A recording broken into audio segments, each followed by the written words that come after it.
ಓಂ ನಮಃ ಶಿವಾಯ್. ಭಾರತ್ ಮಾತಾ ಶಿವಶಕ್ತಿ ಅವತಾರ. ಓಂ ಪಿತಾ ಶ್ರೀ ಶಿವ ತಂದೆಯ ನೆನಪಿದೆಯೇ? ಶಿವ ಬಾಬಾರವರ ವಾಣಿ. ಮುರಳಿಯ ದಿನಾಂಕ 24/5/2026. ಬೆಳಗಿನ ತರಗತಿ 24/6/2023. ಓಂ ನಮಃ ಶಿವಾಯ್. ಆದಿಶಕ್ತಿಯನ್ನು ಗುರುತಿಸಿ ನಿಶ್ಚಯ ಬುದ್ಧಿಯುಳ್ಳವರಾಗಿರಿ. ಪ್ರತಿಯೊಂದು ಆತ್ಮದ ಜನ್ಮದಾತೃವಿನ ಜ್ಞಾನಿಯಾದ ಆದಿಶಕ್ತಿ ಜಗದಂಬಾ ಸರಸ್ವತಿಯವರ ಪರಿಚಯವನ್ನು ಕೊಡುತ್ತಾ ಮತ್ತು ಸಮಯಕ್ಕಿಂತ ಮುಂಚಿತವಾಗಿ ಭಾಗ್ಯವನ್ನು ಜಮಾ ಮಾಡಿಕೊಳ್ಳುವ ಸೂಚನೆಯನ್ನು ಕೊಡುತ್ತಾ ಪರಮಹಿತೈಷಿ ಶಿವ ಬಾಬಾರವರು ಹೇಳಿದರು. ಒಳ್ಳೆಯದು. ತಂದೆಯನ್ನು ಭೇಟಿಯಾಗಲು ಎಷ್ಟು ಕಾಯುತ್ತಾ ಇದ್ದೀರಿ? ಇಂದು ಇಡೀ ವಿಶ್ವದಲ್ಲಿ ಯಾವ ದಿನವನ್ನು ಆಚರಿಸಲಾಗುತ್ತಿದೆ? ಜಗದಂಬಾ ದಿನ, ಮಮ್ಮಾರವರ ಸ್ಮೃತಿ ದಿನ. ಅವರು ಸ್ಮೃತಿ ದಿನವನ್ನು ಆಚರಿಸುತ್ತಾರೆ ಮತ್ತು ನೀವೇನು ಮಾಡುತ್ತೀರಿ? ನೀವು ಅವರ ಜೊತೆ ಇರುತ್ತೀರಿ. ಈ ಇಡೀ ಪ್ರಪಂಚವು ಸ್ಮೃತಿ ದಿನವನ್ನು ಆಚರಿಸುತ್ತದೆ ಮತ್ತು ನಾವು ಮಮ್ಮಾರವರಂತೆ ಆಗುತ್ತೇವೆ ಎಂದು ಪಾಠ ಓದುತ್ತಾರೆ. ಆದರೆ ಯಾವ ಮಮ್ಮ ಪುನರ್ಜನ್ಮ ತೆಗೆದುಕೊಂಡು ಬಂದಿದ್ದಾರೆಯೋ ಅವರಿಗೆ ಬೈಯುತ್ತಾರೆ. ಯಾವ ಹಳೆಯ ಶರೀರ ಬಿಟ್ಟು ಹೋಯಿತು ಅದನ್ನು ನೆನಪು ಮಾಡಿಕೊಂಡು ಅಳುತ್ತಾರೆ. ಯಾರು ಹೊಸ ಶರೀರವನ್ನು ತೆಗೆದುಕೊಂಡಿದ್ದಾರೆಯೋ ಅವರಿಗೆ ಬೈಯುತ್ತಾರೆ. ಅದ್ಭುತವಾದ ಡ್ರಾಮಾವಾಗಿದೆ, ಅದ್ಭುತವಾದ ಆಟವಾಗಿದೆ. ಏಕೆಂದರೆ ಡ್ರಾಮಾವನ್ನು ಸಹ ಏನೆಂದು ಹೇಳುವುದು? ಅದ್ಭುತ.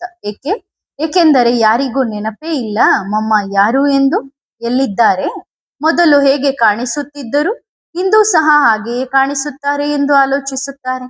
ಇದರಲ್ಲಿಯೇ ಎಲ್ಲರೂ ಎಲ್ಲಕ್ಕಿಂತ ದೊಡ್ಡ ಮೋಸ ಹೋಗುತ್ತಾರೆ. ಆದ್ದರಿಂದ ಯಾರು ಮೋಸದಲ್ಲಿದ್ದಾರೆಯೋ ಆ ಎಲ್ಲಾ ಮಕ್ಕಳಿಗೆ ಬಾಪ್ತಾದ ಹೇಳುತ್ತಿದ್ದಾರೆ, ಈಗಲೂ ಸಮಯವಿದೆ, ಈ ಮೋಸದಿಂದ ಹೊರಬನ್ನಿರಿ. ಅವರಂತೂ ಅವರೇ ಆಗಿದ್ದಾರೆ. ಯಾರು ಇಲ್ಲಿಯವರೆಗೆ ಸಿಕ್ಕಿಲ್ಲವೋ, ಆದರೆ ಯಾರು ಭೇಟಿಯಾಗುತ್ತಿದ್ದಾರೆಯೋ ಅವರು, ಯಾರು ಸಮೀಪದವರಾಗಿದ್ದಾರೆಯೋ ಅವರ ಮನಸ್ಸಿನಲ್ಲಿಯೂ ಸಂಶಯ ಬರುತ್ತದೆ. ಅವರ ಮನಸ್ಸಿನಲ್ಲಿಯೂ ಇಲ್ಲಿಯವರೆಗೂ ಈ ಭ್ರಮೆ ಇದೆ, ನಿಜವಾಗಿಯೂ ಇವರೇ ಅದೇ ಆತ್ಮ ಆಗಿದ್ದಾರೆಯೇ? ಅವರಂತೂ ಹೀಗಿದ್ದರು, ಅವರು ಆಗಿಲ್ಲ. ಆದ್ದರಿಂದ ಇಂದು ತಂದೆ ಹೇಳುತ್ತಾರೆ, ಹೌದು, ಇವರೇ ಅವರಾಗಿದ್ದಾರೆ. ಈ ಭ್ರಮೆಯಿಂದ ಮೇಲೆ ಬನ್ನಿರಿ. ಇವರೇ ಆ ಮಮ್ಮ, ಅವರೇ ಜಗದಂಬ ಆಗಿದ್ದಾರೆ, ಅವರೇ ಸರಸ್ವತಿ ಆಗಿದ್ದಾರೆ, ಅವರೇ ಆದಿಶಕ್ತಿ ಆಗಿದ್ದಾರೆ. ಆದ್ದರಿಂದ ಯಾರು ಸಮೀಪದ ಮಕ್ಕಳಿದ್ದಾರೆಯೋ ಆ ಮಕ್ಕಳಿಗೆ ತಂದೆಯ ವಿಶೇಷ ಸಂದೇಶವನ್ನು ಹೇಳಿ. ಈ ಭ್ರಮೆಯಿಂದ ಮೇಲೆ ಎದ್ದೇಳಿ ಹೊರಗೆ ಬನ್ನಿರಿ. ಮಮ್ಮ ಕೇವಲ ನೆನಪುಗಳಲ್ಲಿ ಅಲ್ಲ, ಈಗ ಪ್ರಾಕ್ಟಿಕಲ್ ಇದ್ದಾರೆ. ಆದ್ದರಿಂದ ಪ್ರತಿಯೊಬ್ಬ ಮಗುವಿಗೆ ತಂದೆಯ ಈ ಸಂದೇಶವನ್ನು ಕೊಡಿ. ಈ ತಪ್ಪು ಈಗ ಆಗಬಾರದು. ತಂದೆಯನ್ನು ಭೇಟಿಯಾದ ನಂತರ ಈ ತಪ್ಪು ಆಗಬಾರದು. ಇಂದು ಎಲ್ಲರೂ ಸ್ಮೃತಿ ದಿನವನ್ನು ಆಚರಿಸುತ್ತಾರೆ ಮತ್ತು ಬಾಪ್ತಾದ ಮಮ್ಮಾರವರ ಬರ್ತ್ಡೇ ಆಚರಿಸುತ್ತಾರೆ. ನೀವು ಮೃತ್ಯು ದಿನವನ್ನು ಆಚರಿಸುತ್ತೀರಿ ಮತ್ತು ತಂದೆ ಜನ್ಮದಿನವನ್ನು ಆಚರಿಸುತ್ತಾರೆ. ಆದ್ದರಿಂದ ಪ್ರತಿಯೊಬ್ಬರಿಗೂ ತಂದೆಯ ಈ ಸಂದೇಶವನ್ನು ತಲುಪಿಸಿ. ಯಾರು ಮಾಡಬಲ್ಲರೋ ಅದೇ ಹಳೆಯ ಶರೀರವನ್ನು ಬುದ್ಧಿಯಲ್ಲಿ ಇಟ್ಟುಕೊಂಡು ಇವರು ಮಮ್ಮ ಆಗಿದ್ದರು ಎಂದು ನೆನಪು ಮಾಡಿಕೊಂಡರು. ಆದರೆ ಮೆಜಾರಿಟಿ ಮಕ್ಕಳ ಹೃದಯದಲ್ಲಿ ಎಲ್ಲೋ ಒಂದು ಕಡೆ ಈ ರೂಪವು ಕುಳಿತು ಬಿಟ್ಟಿದೆ.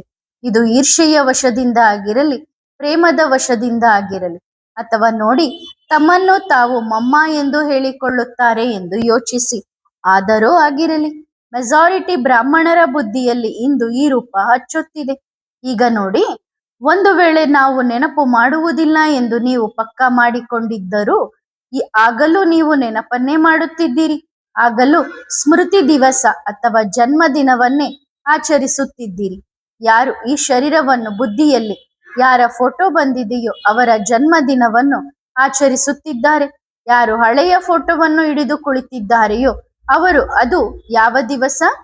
ಅವರು ಮರಣ ದಿನವನ್ನು ಆಚರಿಸುತ್ತಿದ್ದಾರೆ. ಇದು ಪಕ್ಕ. ಅನೇಕ ಮಕ್ಕಳು ಸಂಶಯದಲ್ಲಿ ಇರುತ್ತಾರೆ. ಆದ್ದರಿಂದ ಇಂದು ತಂದೆ ಇದನ್ನು ಪಕ್ಕ ಬರೆದು ಸ್ಟ್ಯಾಂಪ್ ಹಾಕಿ ಹೇಳುತ್ತಿದ್ದಾರೆ, ಇವರೇ ಜಗದಂಬ, ಇವರೇ ಸರಸ್ವತಿ ಮತ್ತು ಆದಿಶಕ್ತಿಯಾಗಿದ್ದಾರೆ. ಇವರು ತಂದೆ ಹೇಳುತ್ತಿದ್ದಾರೆ, ಪರಮಧಾಮ ನಿವಾಸಿ ಹೇಳುತ್ತಿದ್ದಾರೆ, ಈ ಸೃಷ್ಟಿಯ ರಚಯಿತ ಹೇಳುತ್ತಿದ್ದಾರೆ, ಈ ಸಂಸಾರವನ್ನು ನಡೆಸುವಂತಹ ತಂದೆ ಹೇಳುತ್ತಿದ್ದಾರೆ, ಇವರೇ ಮಮ್ಮ. ಈಗಲೂ ಬುದ್ಧಿಯಲ್ಲಿ ಫಿಟ್ ಆಗದಿದ್ದರೆ ಮತ್ತೆ ತಂದೆ ಹೇಳುವುದಿಲ್ಲ. ಮತ್ತೆ ನೀವು ನೋಡುವಿರಿ ಮತ್ತು ಯಾವಾಗ ನೋಡುವಿರೋ ಅದರ ಜೊತೆಗೆ ಎರಡನೇ ಖಾತೆಯೂ ಕಂಡುಬರುವುದು.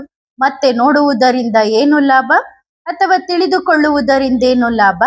ಏಕೆಂದರೆ ಸೃಷ್ಟಿಯ ಅಂತಿಮ ಸಮಯದಲ್ಲಿ ಒಂದು ವೇಳೆ ಏನಾದರೂ ಸಿಕ್ಕರೆ, ಏನಾದರೂ ಅರ್ಥವಾದರೆ, ಸ್ವಲ್ಪ ಜ್ಞಾನ ಸಿಕ್ಕರೆ ಅದರಿಂದೇನು ಪ್ರಯೋಜನ? ಏಕೆಂದರೆ ಅದನ್ನು ಉಪಯೋಗ ಮಾಡುವುದಕ್ಕಂತೂ ಆಗುವುದಿಲ್ಲವಲ್ಲವೇ? ತಿಳಿದುಕೊಳ್ಳಿರಿ. ಒಂದು ವೇಳೆ ಬ್ಯಾಂಕ್ ಬಂದ್ ಆಗುವುದಿದ್ದರೆ ಅದರಲ್ಲಿ ನಿಮಗೆ ನಂತರ ಬುದ್ಧಿ ಬಂದರೆ, ಅಂದರೆ ಈಗ ಹಣ ಹಾಕಬೇಕು ಎಂದು, ಆಗ ಏನು ಪ್ರಯೋಜನ? ಏಕೆಂದರೆ ಸಿಸ್ಟಮ್ ಅಂತೂ ಫೇಲ್ ಆಗಲಿದೆ.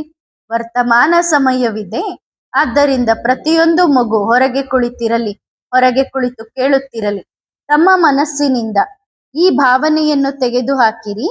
ಹೇಗೆ ತಂದೆಗೂ ಸಹ ಆರಂಭದಲ್ಲಿ ಏನು ಹೇಳುತ್ತಿದ್ದರು ಗೊತ್ತಿಲ್ಲ. ತಂದೆ ಇದ್ದಾರೋ ಅಥವಾ ಇಲ್ಲವೋ ಗೊತ್ತಿಲ್ಲ. ಇವರು ಶಿವಬಾಬಾ ಹೌದೋ ಅಲ್ಲವೋ? ಎಲ್ಲೋ ಬೇರೆಯವರಂತೂ ಅಲ್ಲ ತಾನೆ. ಈಗ ತಂದೆಯ ಮೇಲಂತೂ ಮೆಜಾರಿಟಿ ಮಕ್ಕಳಿಗೆ ನಿಶ್ಚಯವಾಗಿದೆ, ಹೌದು ಇವರೇ ತಂದೆ ಎಂದು. ಆದರೆ ಗಾಡಿ ಎಲ್ಲಿ ಸಿಕ್ಕಿ ಹಾಕಿಕೊಂಡಿತು ಗೊತ್ತಿಲ್ಲ. ಇವರು ಮಮ್ಮ ಹೌದೋ ಅಲ್ಲವೋ ಗೊತ್ತಿಲ್ಲ. ಇವರು ಆದಿಶಕ್ತಿ ಹೌದೋ ಅಲ್ಲವೋ? ಗಾಡಿ ಸಿಕ್ಕಿ ಹಾಕಿಕೊಂಡಿತ್ತಲ್ಲವೇ? ಗಾಡಿ ನಿಂತು ಹೋಯಿತಲ್ಲವೇ? ಒಳ್ಳೆಯದು. ಒಂದು ವೇಳೆ ಶಿವನಲ್ಲಿ ಶಕ್ತಿ ಇಲ್ಲದಿದ್ದರೆ ಶಿವ ಏನಿದ್ದಾರೆ? ಏನಾದರೂ ಇದ್ದಾರೆಯೇ? ನೀವು ಶಿವನನ್ನು ಏಕೆ ನೆನಪು ಮಾಡುತ್ತೀರಿ? ಶಿವನನ್ನು ಏಕೆ ನೆನಪು ಮಾಡಲಾಗುತ್ತದೆ? ಶಕ್ತಿಗಳ ಆಧಾರದ ಮೇಲೆ ಶಿವನನ್ನು ನೆನಪು ಮಾಡಲಾಗುತ್ತದೆ. ಶಿವನಲ್ಲಿ ಶಕ್ತಿಯೇ ಇಲ್ಲದಿದ್ದರೆ ಏನು? ತಿಳುವಳಿಕೆಯೇ ಇಲ್ಲದಿದ್ದರೆ ಯಾರು ನೆನಪು ಮಾಡುತ್ತಾರೆ? ಆಗ ಅವರು ಸಾಧಾರಣರಲ್ಲವೇ? ಮತ್ತೆ ಆದ್ದರಿಂದ ಈಗ ಎಲ್ಲರೂ ತಮ್ಮ ಬುದ್ಧಿಯ ಬೀಗವನ್ನು ತೆರೆಯಿರಿ. ಸಮಯ ಬಂದಿದೆ. ಪರಿವರ್ತನೆಯ ಸಮಯ ಬಂದಿದೆ. ಸರಿ ತಾನೆ? ಸಂಕಲ್ಪ ಪೂರ್ಣವಾಯಿತೆ. ಮತ್ತೆ ಸಿಗೋಣ. ಇದನ್ನು ಬ್ರಹ್ಮ ಬಾಬಾರವರಿಗೆ ಕೊಡುವುದು ಸರಿ ಇದೆ ತಾನೆ? ಬಾಬಾರವರ ಸಮ್ಮುಖದಲ್ಲಿ ಟೋಲಿ ತರಲಾಯಿತು. ಇದೇನಾಗಿದೆ? ಹೆಸರು ಬೇಳೆಯ ಹಲ್ವಾ? ಒಳ್ಳೆಯದು, ಹಲ್ವಾ ಆಗಿದೆ. ಎಲ್ಲರಿಗೂ ಜನ್ಮದಿನದ ಶುಭಾಶಯಗಳು. ಎಲ್ಲರಿಗೂ ಎಂದರೇನು? ಯಾರು ಮಮ್ಮಾರವರನ್ನು ಗುರುತಿಸಿದ್ದಾರೆಯೋ ಅವರದ್ದೂ ಸಹ ಜನ್ಮ ದಿವಸವೇ ಆಗಿದೆ. ಯಾರು ತಂದೆಯನ್ನು ಗುರುತಿಸಿದ್ದಾರೆಯೋ ಅವರದ್ದೂ ಸಹ ಜನ್ಮ ದಿವಸವೇ ಆಗಿದೆ. ಇದನ್ನು ಯೋಚಿಸಬೇಡಿ. ಬಾಬಾ ನೀವಂತೂ ಹೇಳುತ್ತೀರಿ ದೇಹದಿಂದ ಮೇಲೆ ಎದ್ದೇಳಿ ಎಂದು. ಖಂಡಿತವಾಗಿಯೂ ಹೇಳಬೇಕು. ದೇಹದಿಂದ ಮೇಲೆ ಎದ್ದೇಳಲೇಬೇಕು. ಎಲ್ಲವನ್ನೂ ಬಿಟ್ಟು ಹೋಗಬೇಕಿದೆ. ನೀವು ಹೇಳಿ, ಮಕ್ಕಳನ್ನು ಭೇಟಿಯಾಗುವ ಆಧಾರ ಏನಾಗಿದೆ? ಮಕ್ಕಳನ್ನು ಭೇಟಿಯಾಗುವ ಆಧಾರ ಏನಿದೆ? ರಥವಿದೆ, ದೇಹವಿದೆ. ನೀವು ಹೇಳುತ್ತೀರಿ ನನಗೆ ಮಯ್ಯಾನ ಜೊತೆಗೆ ಯಾವುದೇ ಸಂಬಂಧವಿಲ್ಲ, ಅಥವಾ ನನಗೆ ಇಂಥವರಿಂದ ಯಾವುದೇ ಸಂಬಂಧವಿಲ್ಲ. ನಾನು ತಂದೆಯನ್ನು ನೆನಪು ಮಾಡಬೇಕು, ನನ್ನ ಪುರುಷಾರ್ಥ ಮಾಡಬೇಕು ಎಂದು. ಯಾವ ರಥದಲ್ಲಿ ತಂದೆ ಬರುತ್ತಾರೋ ಅವರೊಂದಿಗೆ ಸಂಬಂಧವೇ ಇಲ್ಲ ಎಂದು ನೀವು ಹೇಳುತ್ತೀರಿ. ಅವರಿಂದ ನನಗೆ ಪ್ರಯೋಜನವೇ ಇಲ್ಲ. ಹಾಗಾದರೆ ಆಧಾರವಿಲ್ಲದೆ ನೀವು ಪರಮಧಾಮದಲ್ಲಿ ಭೇಟಿಯಾಗಬೇಕು. ಆಧಾರದ ಬಳಿ ಬರಬಾರದು. ಆದ್ದರಿಂದ ಯಾರು ಈ ಶಬ್ದಗಳನ್ನು ಹೇಳುತ್ತಾರೋ ನನಗೆ ಮಯ್ಯಾನೊಂದಿಗೆ ಯಾವ ಸಂಬಂಧವೂ ಇಲ್ಲ, ಕೊಡುವುದು ತೆಗೆದುಕೊಳ್ಳುವುದೂ ಇಲ್ಲ, ನನಗೆ ಯಾವುದೇ ಅವಶ್ಯಕತೆ ಇಲ್ಲ, ತಂದೆಯೊಂದಿಗೆ ಮಾತ್ರ ಅರ್ಥವಿದೆ, ತಂದೆಯನ್ನು ಭೇಟಿಯಾಗಿ ಹೋಗಿಬಿಡುತ್ತೇವೆ. ಇದು ಭಕ್ತಿ ಮಾರ್ಗದ ಕಥೆಯೇ ಆಯಿತು. ಏನು? ಶಿವನ ಒಬ್ಬ ದೊಡ್ಡ ಭಕ್ತ ಬರುತ್ತಾನೆ ಮತ್ತು ಹೇಳುತ್ತಾನೆ ನನಗೆ ಪಾರ್ವತಿಯ ಜೊತೆಗೆ ಯಾವ ಸಂಬಂಧವೂ ಇಲ್ಲ, ನಾನು ಕೇವಲ ನಿಮ್ಮ ಪ್ರದಕ್ಷಿಣೆ ಮಾಡುತ್ತೇನೆ, ನಾನು ಕೇವಲ ನಿಮ್ಮ ಭಕ್ತನಾಗಿದ್ದೇನೆ. ಹೀಗೆ ಆಗಲು ಹೇಗೆ ಸಾಧ್ಯ? ನೀವು ಹೇಳುತ್ತೀರಿ ತಾಯಿಯೊಂದಿಗೆ ಯಾವುದೇ ಸಂಬಂಧವಿಲ್ಲ, ಅಂದರೆ ನಿಮಗೆ ಕೇವಲ ಜ್ಯೋತಿರ್ಬಿಂದು ಶಿವ ಬೇಕೆ? ಮತ್ತು ಮತ್ತೆ ನೀವೇ ಡಿಮ್ಯಾಂಡ್ ಮಾಡುತ್ತೀರಿ ನನ್ನ ಈ ಪ್ರಾಬ್ಲಮ್ ಸರಿಯಾಗಲಿ ಎಂದು. ಬಾಬಾ ನಿಮ್ಮಲ್ಲಿ ಇಷ್ಟು ಶಕ್ತಿ ಇದೆಯಲ್ಲವೇ? ನೀವು ಇದನ್ನು ಮಾಡಬಲ್ಲಿರಲ್ಲವೇ? ನೀವೇ ಮೊದಲೇ ಶಕ್ತಿಯಿಂದ ಬೇರೆ ಮಾಡಿಟ್ಟಿದ್ದೀರಿ. ಆಗ ತಂದೆಯ ಹತ್ತಿರ ಏನು ಉಳಿಯಿತು? ಯಾವಾಗ ಶಿವನನ್ನು ಶಕ್ತಿಯಿಂದಲೇ ಬೇರೆ ಮಾಡುತ್ತೀರೋ ಆಗ ತಂದೆಯಿಂದ ಸರಿಯಾಗುವ ಯಾವ ಭರವಸೆ ಇಟ್ಟುಕೊಳ್ಳುತ್ತೀರಿ? ಇಟ್ಟುಕೊಳ್ಳಬೇಡಿ. ಆಗ ಕೇವಲ ತಂದೆ ಇದ್ದಾರೆ, ಖಜಾನೆ ಮಯ್ಯಾನ ಬಳಿ ಇದೆ. ಆದ್ದರಿಂದ ಯಾರು ಹೇಳುತ್ತಾರೋ ನಮಗೆ ತಾಯಿಯೊಂದಿಗೆ ಯಾವ ಸಂಬಂಧವೂ ಇಲ್ಲ, ಅಂದರೆ ತಂದೆಯೊಂದಿಗೂ ಯಾವ ಸಂಬಂಧವೂ ಇಲ್ಲ. ಏಕೆಂದರೆ ತಂದೆಯ ಬಳಿ ಏನು ಇಲ್ಲವೇ ಇಲ್ಲ. ಎಲ್ಲವೂ ಯಾರ ಬಳಿ ಇದೆ? ಶಕ್ತಿಯ ಬಳಿ ಇದೆ, ತಾಯಿಯ ಬಳಿ ಇದೆ. ನೀವು ಹೇಳುತ್ತೀರಿ ಬಾಬಾ ನನಗೆ ಇದನ್ನು ಕೊಡಿ. ಇಲ್ಲ, ನೀವು ಹೋಗಿ ಲಕ್ಷ್ಮಿಯಿಂದ ತೆಗೆದುಕೊಳ್ಳಿ, ಶಕ್ತಿಯಿಂದ ತೆಗೆದುಕೊಳ್ಳಿ ಎಂದು ಬಾಬಾ ಹೇಳುತ್ತಾರೆ. ಹೇಳುವ ಭಾವಾರ್ಥ ಕೇವಲ ದೇಹದಲ್ಲಿ ಸಿಲುಕಿಕೊಳ್ಳಬಾರದು. ಹೇಳುವ ಅರ್ಥವೇನೆಂದರೆ ಯಾವಾಗ ತಂದೆ ಬರುತ್ತಾರೆಯೋ ಆಗ ಆ ಸಂಕಲ್ಪ ಮಾಡಬಾರದು, ನನಗೆ ಶಕ್ತಿಯಿಂದ ನನಗೆ ಮೈಯಾನ ಜೊತೆಗೆ ಯಾವುದೇ ಸಂಬಂಧವಿಲ್ಲವೆಂದು. ಒಳ್ಳೆಯದು, ನೀವೆಲ್ಲರೂ ತುಂಬಾ ಭಾಗ್ಯಶಾಲಿಗಳಾಗಿದ್ದೀರಿ, ಏಕೆಂದರೆ ಇಷ್ಟು ಹತ್ತಿರದಿಂದ ಮತ್ತು ಕೆಲವರಂತೂ ಮೊದಲನೇ ಸಾರಿ ಭೇಟಿಯಾಗುತ್ತಿದ್ದಾರೆ. ಒಳ್ಳೆಯದು, ಮತ್ತೆ ಸಿಗೋಣ. ಆತ್ಮಿಕ ಮಕ್ಕಳು ಆತ್ಮಿಕ ತಂದೆಗೆ ಮಾಡುವ ನೆನಪು, ಪ್ರೀತಿ ಮತ್ತು ನಮಸ್ತೆ. ಧನ್ಯವಾದ ಬಾಬಾ, ಶುಕ್ರಿಯಾ. ವರದಾನ: ಕಮಲ ಪುಷ್ಪ ಸಮಾನ ಭವ. ಸದಾ ಕಮಲ ಪುಷ್ಪದಂತೆ ಪ್ರವೃತ್ತಿಯಲ್ಲಿದ್ದು ಪ್ರತಿಯೊಂದು ಕಾರ್ಯವನ್ನು ಮಾಡುತ್ತಾ ನ್ಯಾರ ಅಂದರೆ ತಂದೆಯ ಪ್ರಿಯರೆಂದು ಭಾವಿಸುತ್ತೀರಾ?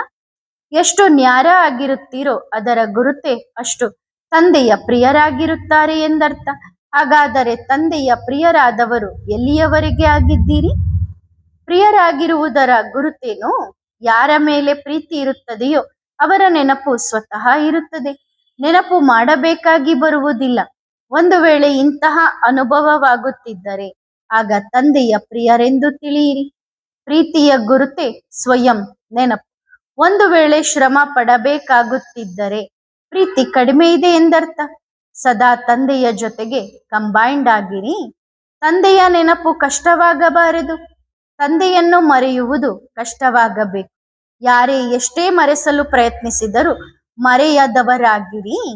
ಸಂಕಲ್ಪ ರೂಪದ ಉಗುರನ್ನೂ ಸಹ ಮಾಯೆಯು ಅಲುಗಾಡಿಸಲು ಸಾಧ್ಯವಾಗದಂತಹ ಅಂಗದನ ಸಮಾನ ಪಕ್ಕ ಆದವರೇ ತಂದೆಯ ಪ್ರಿಯರಾಗಿರುತ್ತಾರೆ ಮತ್ತು ಕಮಲ ಪುಷ್ಪ ಸಮಾನ ನ್ಯಾರ ಎಂದು ಕರೆಸಿಕೊಳ್ಳುತ್ತಾರೆ. ಒಳ್ಳೆಯದು. ಓಂ ನಮಃ ಶಿವಾಯ.